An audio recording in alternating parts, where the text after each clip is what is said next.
we are joined with Dr. Jacqui Harrison from the Psychology Department at Bolton University. Hi, how are you? I'm good, thank you. Very good. How are you?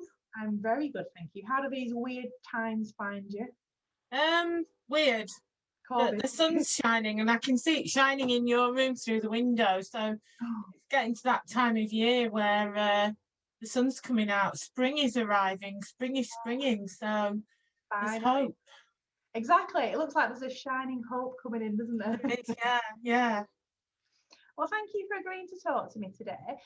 What I want to do is talk about your educational journey, talk about how it's been for you, where you were, where you are now, and what the future looks like, or what you hope the future looks like. Right. Probably what we all thought our future looks like has changed from this last year, hasn't it? It's absolutely.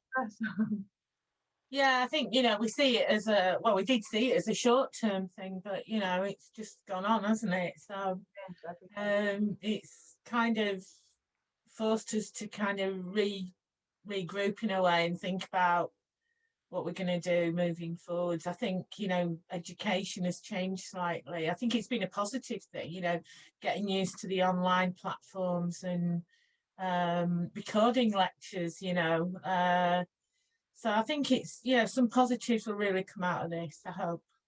Yeah. Well, I think whilst we're talking about this COVID situation, it might be worth just concentrating on that for the first part and then talking about your educational journey, because I think it has impacted on us so massively, hasn't it?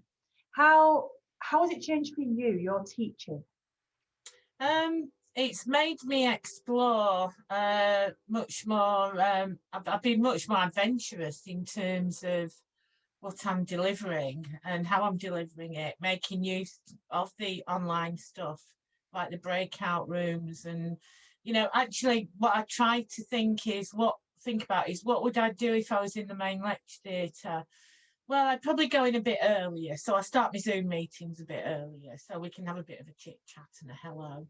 And then I kind of wait around at the end, as we do in lecture theatres. We usually get students coming up to us at the end of the lecture asking questions. So what I've tried to do with my teaching is kind of use a similar process to what I would use if I was delivering it face to face, i.e. in real person. But I think it's made me a little bit more adventurous in terms of, I've never been a lecturer that's just been like transmit, just sit there and listen. I think it's made me appreciate how interactivity, particularly for students under COVID that want to go into breakout rooms and probably spend 5 minutes just having a little catch up, that they need that, as well as the kind of educational side of it. They need that interactive side of it as well. So it's made me consider that much more and the value of that in the learning experience. Not just that, but feedback from students as well, because to me education is a partnership. I want to partner my students in their educational journey. So feedback from them on how things pan out in lectures and if there's anything they want me to do that's different. And so it's made me more adventurous. It's made me listen even more to what students want, because now above all it's the time to listen to what students want. So I suppose that's been the impact it's had on me from an education perspective. I know from personal experience as well, you've taken that one step further, haven't you? You haven't just limited your time to your timetabled lectures or commitments. So tell me a little bit around what you've done and why. Well, I think listening to students again, wanting that interaction, knowing how long they stay behind at the end of lectures to talk not just about the module and the educational stuff, but that interaction between themselves. So what I did was decided that every Friday at 5 o'clock, I would run a Zoom meeting for anyone and everyone, invite everyone to come along Luckily, the numbers haven't been massive because I don't really know how everyone would speak over everyone else, probably breakout rooms, that kind of thing. But what I've done is listen to that need from students of having that interaction with each other, and set up this Friday evening kind of bring a brew, bring your pet, bring your kids, and let's have a chat. And we discuss lots of different topics. And I think for students that are on their own, and there are some students that are absolutely on their own, this is probably the only interaction that they'll have. And it helps, it promotes well-being when you know that you've got people there that you can talk to, like-minded people that are in a similar situation to you. It's a well-being initiative, if you want to call it that. But also it's nice for me to get to know students on that level as well, and for them to get to know me, more importantly, that we are human. We do, we are going through similar emotions and feelings that as you are, and sharing that and allowing them to share it. And that's so important, that I think that even if it just kind of promotes that sense of well-being in just a few students, then it's done its job. In addition to that, I do run additional educational stuff like the research methods surgery at 4:00 on Mondays, just for additional support for students. And that is really relaxed, because I think what students want is, yes, they want the interaction, they want to attend the lectures, but they also want a more relaxed scenario as well, where they can speak and interact. So that's what I've done. Yeah, I think it's absolutely commendable that you've listened and you've kind of observed and have put something in place. And it is now down to students whether they want to sign in or not, but the opportunity is there. But that's our job, isn't it, to listen to students, not just to impart knowledge and share our knowledge with them on their learning journey, but also to listen as well. It's so important to do that. Of course it is. Well, somebody says you have 2 ears and 1 mouth for a reason. Absolutely, yeah. Okay then, so let's think about you. Let's go right back to when you started on education. How were you in high school? Were you somebody who was incredibly studious? Did you have your path mapped out? What was your plans? Oh, all I was interested in was riding my pony. I had a pony. I was lucky enough to have a pony. And that's all I really wanted to do. I got by at school. I wasn't particularly studious. I was really weak at the sciences, scientific thinking. Very weak at that. I was quite arty. I was good at drawing and the art subjects, writing stories, English, but geography, maths, oh my goodness, maths, nightmare. Sciences, physics, oh my goodness, couldn't get to grips with physics. So I just kind of scraped by with A levels, art, English, French and general studies. And by the time I got to the end of A levels, I'd had enough. I didn't know what to do. So I decided to go to art college and do a foundation degree in art, which meant that you got a taster of everything you could do: sculpture, photography, fine art, painting, everything. And I found out that my strength was sculpture. I was really good at sculpture and quite good at painting, although for anyone that knows about painting, it was very impressionistic, which means close up it didn't really resemble anything, but when you step away from it you could actually make something out. So I was going to go to Falmouth College of Art, which is now the University of Falmouth, just do a degree in sculpture. And as during the summer of that final year, I was out on my horse at that time. I'd got a bigger one, a horse. And the guy whose stables I kept the horse in, his son was quite wealthy and lived in Belgium, and said, would you come and live in as my au pair in Belgium? Wow.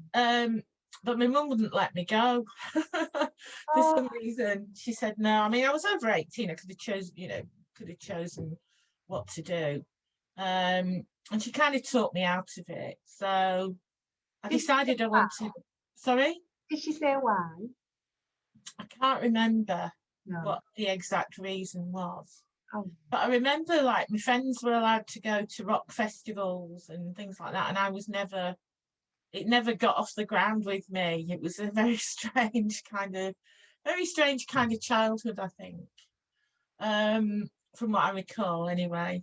I think that actually gave me a really strong work ethic, because I used to have to be up for 5:30, and go and sort the horses out, exercise them, groom them, feed them, clean all the tack, everything. And this was over the winter. I used to get on my bike, which I lived about 3 miles away. I rented a little room in a hall in a stately, more or less stately home, rented this little room.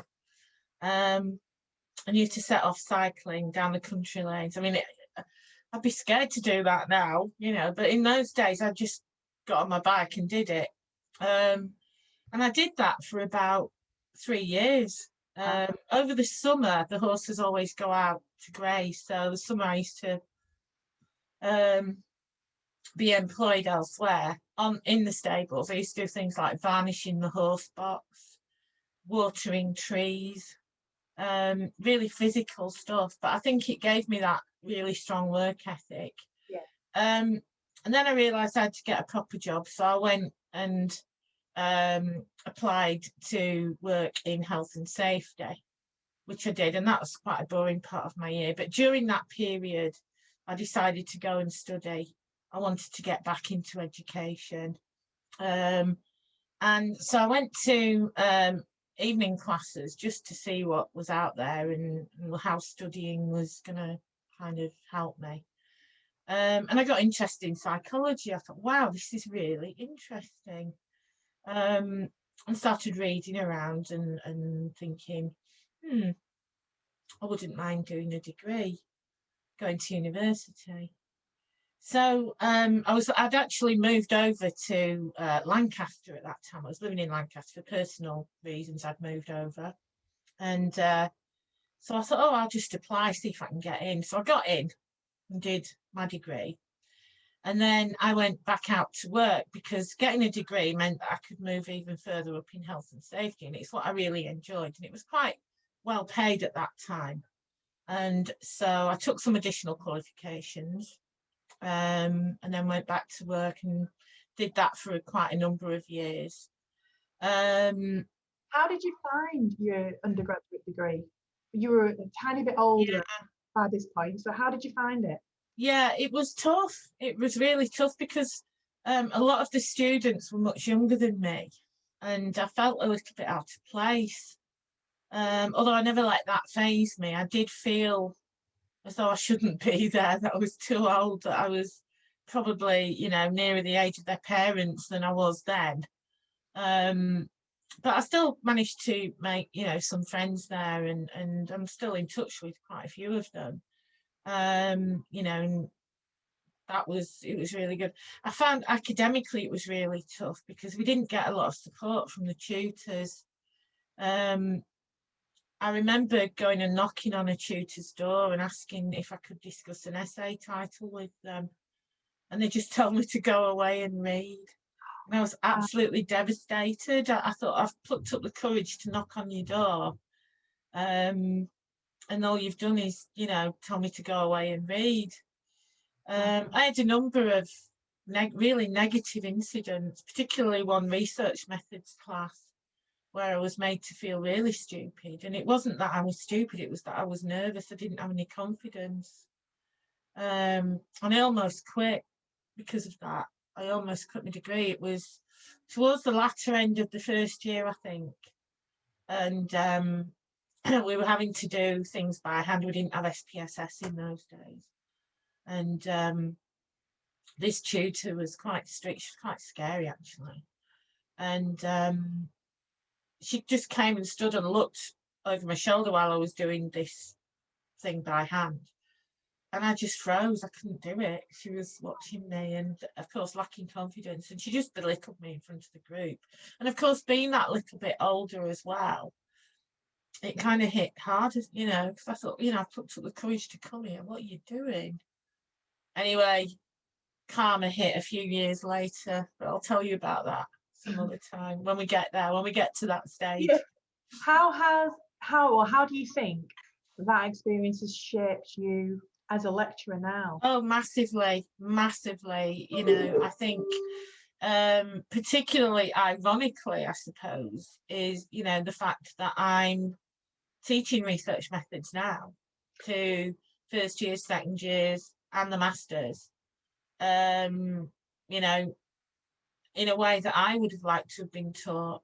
So really, it was, you know, talk about getting a positive out of a negative, that has always stayed with me. And I tell students, I'm quite open about my experience, because I think it's important for them to know. It's not a case of, oh, well, you know, I struggled and look where I am now. It's not that. It's a case of, yeah, I struggled, but with a bit of grit and determination, you can do it. Anybody can do it. It's not as complicated as you think it is. What stopped you quitting at the end of that, nearly end of that first year? I think just talking to myself and just sheer determination. And I think my work ethic really helped me with that, because I knew I'd been through that kind of really hard physical work environment where you weren't paid much. You had to work hard physically.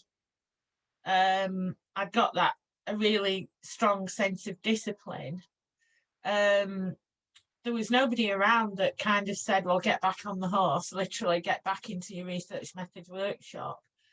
I just was very negative, was going to quit. And then I think, like most people, you either go one way or the other. I could either have quit, or I could have gone, right, I'm going to show you. And it was luckily, right, I'm going to show you. So you've got that kind of, you know, crossroads, haven't you, when you come up against that negativity, to go either down, you know, the negative way and quit, or face it and fight it. And that's what I did. So, okay, so that's quite a traumatic experience, really. I'm thinking about my own experience. I don't know how I would have coped with that, because you're right, research methods is difficult, and to have somebody belittle you like that, you're right, you go one way or the other. Yeah, it's awful. It really is. So that did really, when I moved to Bolton 14 years ago, I was because my master's was in research methods, it was automatically assumed that I would be teaching research methods, because that was I actually did a master's in it as well. Yeah, so I was put into research methods, and I could see lots of Jacquies there in the group, you know, didn't have a clue, or thought they didn't have a clue, overthinking it, being oversensitive towards it, because I won't say, you know, elements of imposter syndrome, but when you're dealing with first years, particularly mature students, there is that apprehension about how am I going to do. And I think research methods, the you know, word around the campfire tends to be, oh, it's hard, it's difficult, it's maths. It's not maths. It isn't maths. I'm rubbish at maths. I was rubbish at maths as a, you know, as a student at school. I couldn't get it. But part of the reason I couldn't get it was because I didn't have the right teacher, and B, I didn't have any confidence.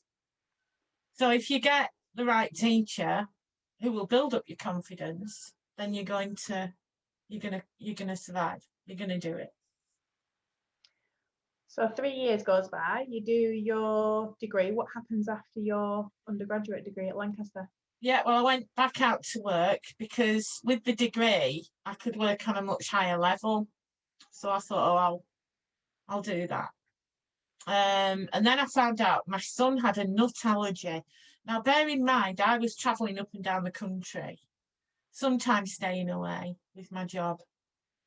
And my son was in nursery at the time, and I thought, I don't really want to be doing this. If he has, you know, an attack, and I'm, you know, down in London or something, I can't be there. So I decided to quit my job and apply to do a PhD.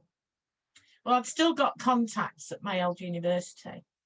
And I kind of came up with an idea of what I'd like to do. And I went and approached one of the lecturers. And he said, yeah, sounds okay. What we need to do is apply for funding. So I had to apply to get funding from the Economic and Social Research Council. It wasn't university funding. It was a step higher. It was extremely competitive. And it was awarded on a point system. So your institution got so many points, your idea got so many points, and they kind of totted up the points. And the people who got the highest points would be awarded the funding. So we spent quite a long time. I was working in a call centre, and when I quit my job, I went to work in a local call centre just to get some money in while I was thinking about what to do. So I spent most of the time writing this proposal in conjunction with two lecturers, two professors at my old university, and blow me down, got it. Wow. So the idea is you get a studentship, which is enough money to support you, and then they pay your fees as well. It's not a great deal of money to live on, but it's better than nothing, and you can work as well. And so the idea is it was called a 1+3. So you had to do a master's first, and then you do 3 years PhD. Oh, okay. So I started the masters, but they were very sorry about this. They were very specific about the masters that I had to do. It had to be a masters that was approved by the Economic and Social Research Council. And because I was interested in developmental psychology, I wanted to do the developmental masters. But that one wasn't approved by the Economic and Social Research Council. The only one that was, drum roll, psychological research methods. Oh, what did you think when you saw that? Oh dear. So I thought, okay, well, if that's what I've got to do, that's what I'll have to do. Anyway, this is where I pick up on year one of my undergraduate. Yeah. So I did my masters, and I was a master's student. I didn't have any office space or anything like that. You just kind of go in, do your lectures, go home, do your work. But when you go from your masters to your PhD, they actually give you a desk with a computer. I mean, it's lovely.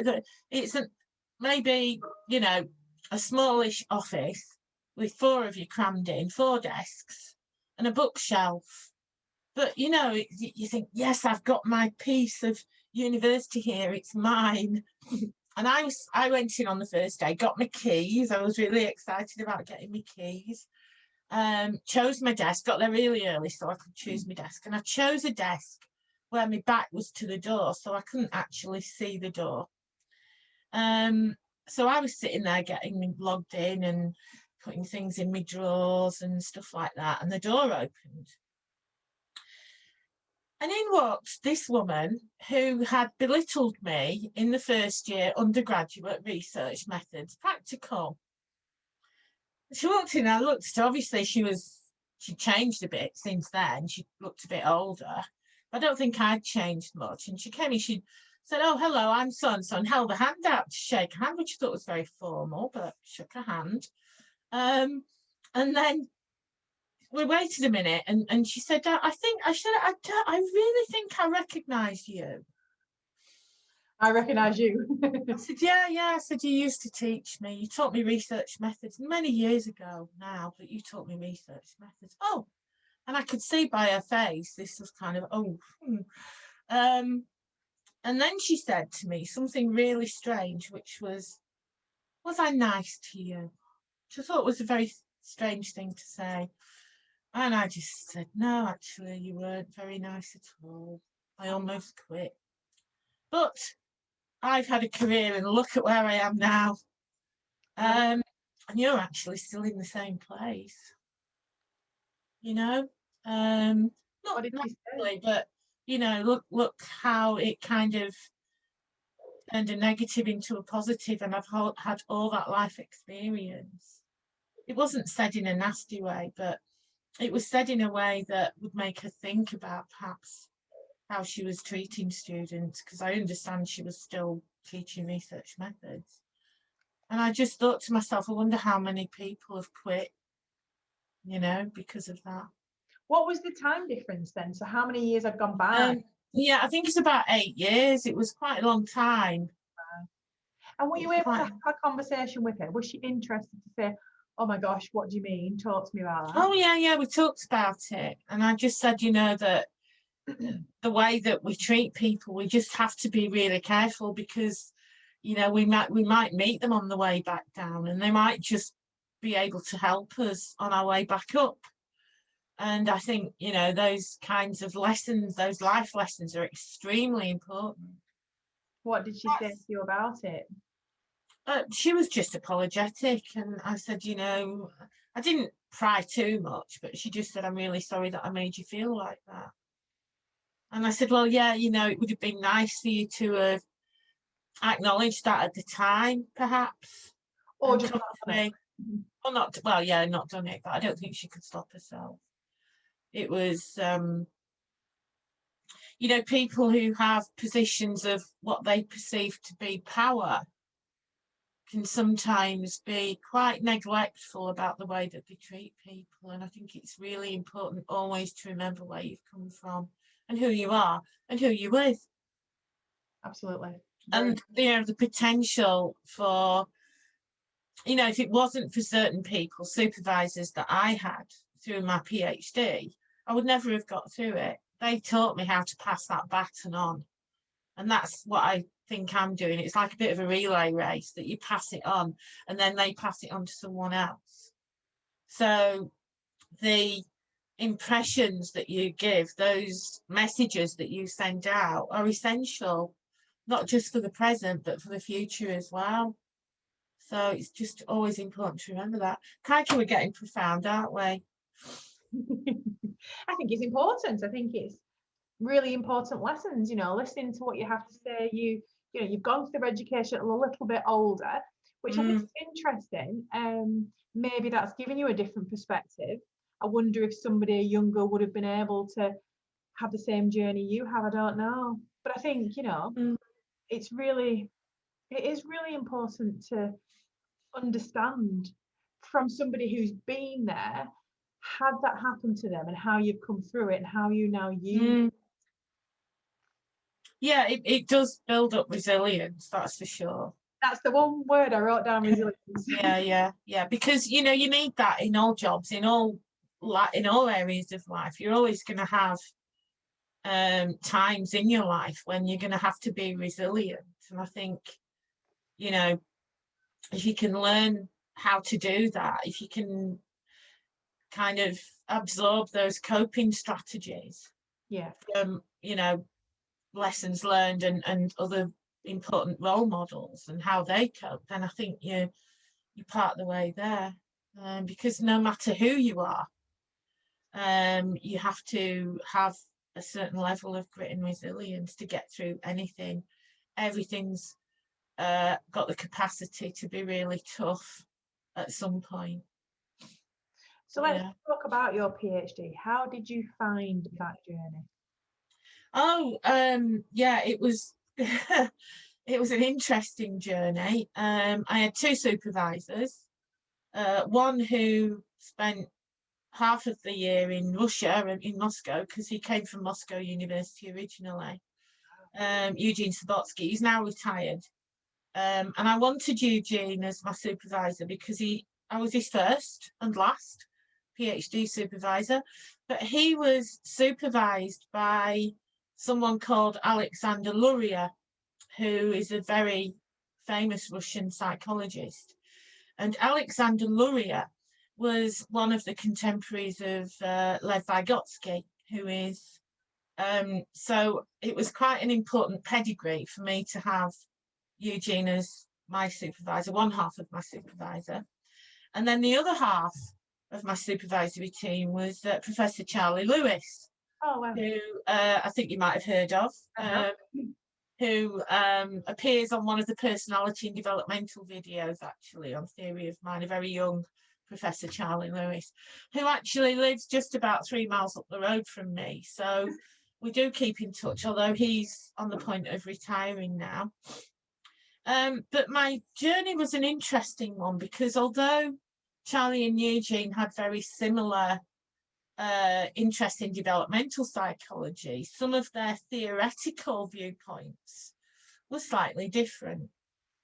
So I found it quite difficult at first. The very early stages of doing a PhD are really difficult, because that's the point. Those first 3, 6 months or even a year is ironing out what you want to do, how you're going to do it, and which direction you're going to take. And it can mean lots of toing and froing and deciding, you know, what you're going to do and how you're going to do it. And that first 6 months for me was extremely confusing, because Eugene would suggest one thing, Charlie would suggest another thing, and then Eugene would disappear, and I'd have Charlie, you know, chatting to me and kind of bending his theoretical earlobe into mine. And that was a difficult, well, once it got going and I started collecting data, the data collection process went really quickly. I was going into schools because my the kids that I was testing were between the ages of 5 and 8. So I had lots of access to primary schools. I managed to get my data collected quite quickly, actually. And then, of course, it was the writing up phase. Now, I started working in Bolton towards the end of completing my PhD. I hadn't actually finished it back when I got the job at Bolton. Oh. So I was working at Bolton and completing my PhD at the same time, which was quite a challenge. But yeah, did it in the end, and it was a relief to do it and get it out of the way. And I'd been teaching at my PhD university for a couple of years. I was actually helping in research methods and doing all sorts of things like some PhD students do.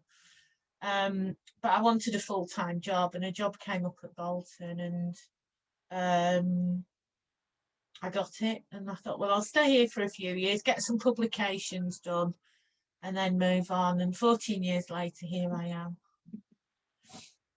How did you manage? I was just going back to your supervisors and the sort of conflicting advice and everything. How did you manage that?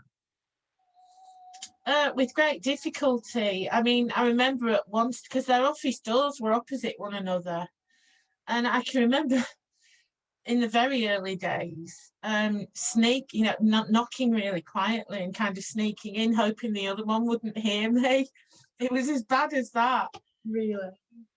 But in the end, I decided to look out for myself and stick with the supervisor that would actually get me through more effectively, which was Charlie Lewis. I mean, I think he'd supervised maybe 30 or 40 PhDs. He knew exactly what was the score with a thesis, whereas Eugene, it was his first. He was inspirational, Eugene. His meetings were socially quite difficult because he's not very forthcoming in terms of his persona.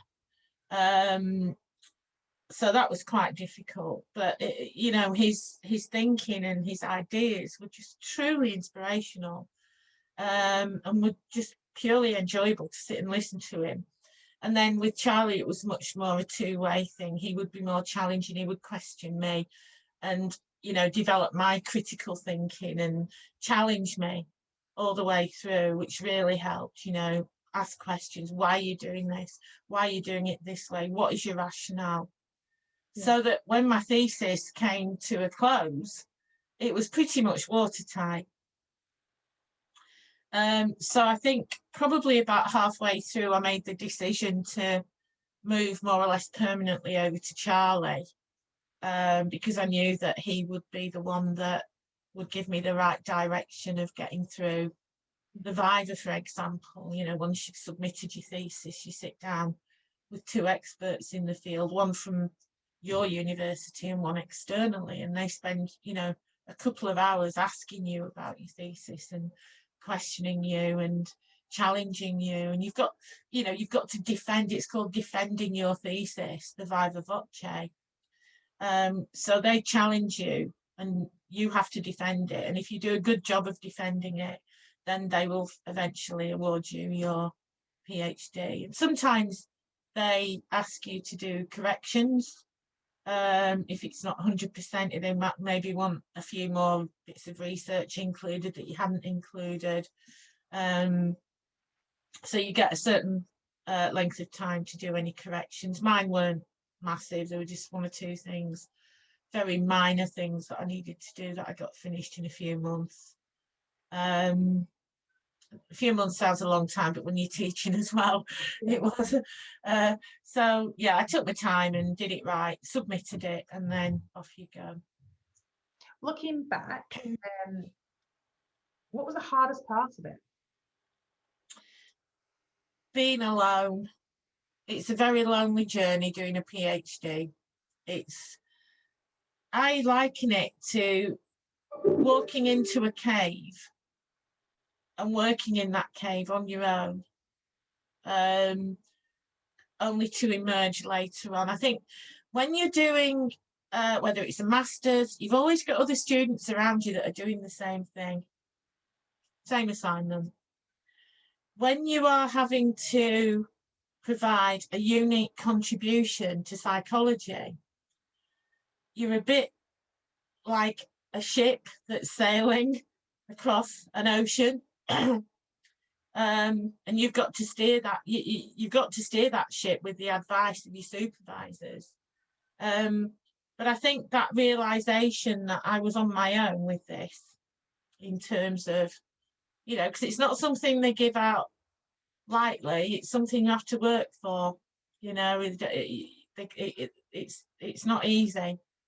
So I think that realization of just how much creative and original thinking I had to generate myself to be worthy of that was the most difficult part, which was hit me quite early on that, actually. Like, is there anything that you would like to change? About what? The world, or well, definitely. How much long time have we got? Let's not go down that path. Yeah. Right, more specific about your PhD. Is there anything looking back you think, I wish I'd done something different? You know, thinking about people who might be listening to this and going through the same process. Have you got any thoughts on how you would have done something different for the benefit of them? I think I wouldn't have changed the topic, because the topic is endlessly fascinating. I would, on a practical level, I probably would have tried to write it up as I went along, which was always my aim. I was always determined that I was going to write each chapter up. When I did the study, I would write that study up, but I didn't. And I think that was my one regret, because I think if I'd done that, I wouldn't have had to spend so long when I was working actually writing up. It would have been more or less there. Right. But I think I got a bit lazy kind of towards the middle. And I think if I could change anything, I would have not been lazy and actually written up much more as I went along, instead of leaving it all. Not all of it, but most of it. I don't really associate someone doing a PhD with the word lazy. No, I think you get to the point where you get a bit overloaded. And there was a couple of points where I said, I can't do this. That was that kind of approach. I can't do it. It's too much. I can't do it. And that's when the resilience hit in again. And I overcame that. But I think anybody that does a PhD will have, will honestly say that there is a point along that journey, whether it's at the beginning or middle or end, where you actually say, I can't do it. And that's where you've got to be resilient to those feelings and get back on that horse. And is that when it's important what your supervisor or who your supervisor is, and the relationship you have with your supervisor? Yeah, definitely. Your supervisor is, absolutely essential, their approach. And I think it took Charlie quite a while to realise how I was flagging a bit. And then, but when he did realise, he helped massively and helped to get me back on track. But without my own motivation to do that, I don't think he would have put as much effort in as he did, because he knew how much I'd hit this kind of brick wall, really, and didn't know, and started panicking, really. But his emails always ended, "keep going." I'll always remember those words. So keep going. That was his thing. So what would you advise a PhD student to speak to the supervisor more, to be honest, to what? Oh yeah, absolutely. I mean, that's what they're there for, and they've been through that experience. So your supervisor is going to be the first person to understand how you're feeling and will help you to develop those coping strategies and those academic strategies for overcoming that brick wall, because there will be a stage where everybody hits that, and that is your supervisor's job, as well as to have those wonderfully enlightening discussions and those academic discussions where you discuss your thesis and where it's going. It's not just about that, it's about keeping you going as well, because we know what it's like, we've been there. And if we hadn't had someone there to kind of say keep going, then we probably wouldn't have done. It's a combination of the two. It's your motivation and determination. I remember speaking to not my supervisor but someone else, another academic, and remember him saying to me, "I wonder how many people's half-written PhDs are still kind of stored in a suitcase on top of their wardrobe because they haven't had that nudge, that support and motivation to do it." And I expect there's quite a few out there, because I think it's easier to walk away than it is to turn around and know that you've got to finish it. Yeah. But I think life's about not having regrets. And so or limiting the number of regrets, I think everyone has regrets. But I think if you do turn around and grab it by the horns, then, you're going to reduce the likelihood of having any regrets, i.e. quitting and regretting it, because I think it would have been devastating for me to have had to quit. Yeah, I think I would always rather regret something I've done rather than regret not doing something. Yes, yeah, I think that's the point. Yeah. If you try and you do everything in your power to do it and it doesn't work out, then you're not going to have any regrets about that, really. Yeah. Because you did everything in your power. It's when you don't and you just give up, I think that's when regrets kick in. And I think, having a good life, looking back on a good life, is limiting those regrets. We all have them, for one thing and another, whether it's personal, whether it's academic or whatever, there's always that. But I think if we can limit those, then life's a better place. So you've mentioned a couple of times now you've been at Bolton for, is it 4 years? I have, yeah, unbelievable. It's just gone like that so quickly. I think essentially the ethos of the place hasn't changed. I think it's always been really student oriented right from the very beginning. And the nature of our students is such that they motivate you to kind of, carry on. Now, I wouldn't like to work in any other university now. I hear stories about other institutions and how they operate, how they treat the students. And I wouldn't want that. So you see your well, you're currently at Bolton. Do you see your future staying at Bolton, or do you see? I mean, you say you wouldn't want to work for another institution, but does that mean that you definitely want? Would it what? Sorry. Does that mean that you definitely want? You don't see that in your immediate future? I mean, nobody knows what the future's going to bring. You know, we all have choices. We all, you know, I don't know. I can't say. I mean, I'd like to think that I'd stay at Bolton because I like what I do there. But, you know, who knows what's around the corner. I think we've always, you know, with life, I think it's important to keep an open mind. I like what I do. I'm good at what I do. I know I am because of the feedback I get, and I'm not just saying that, but you know, I get some good feedback, good results. But yeah, as long as I keep enjoying it, I don't see why I shouldn't stay there.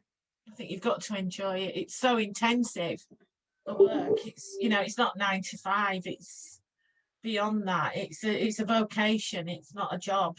It's a vocation. So I think if you enjoy it, then you can keep going. Yeah. We've almost come full circle, really. So going back to the beginning when we're talking about now. Yeah.